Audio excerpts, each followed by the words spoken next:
So Blast RA, very important highlight was the documented video script of the riders.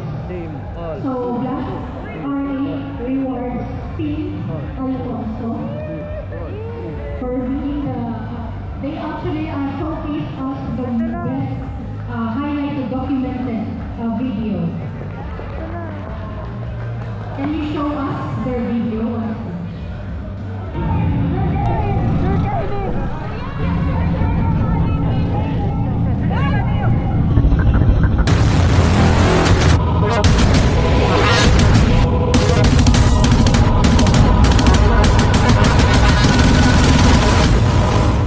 March 8, 2025, ito nga ang simula ng aming Blast R8 journey. Katbalogan, Tatang Central Mall. So what are you waiting for? See you on the road, mga kamangaw!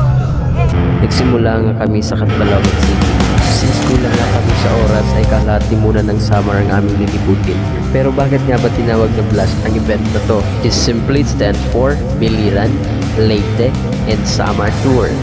Thanks to these brilliant minds who made this event possible.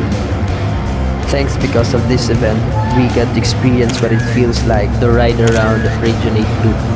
Tara, let's wander around Region 8. This is your Slopsoil Wanderer. Ride safe always.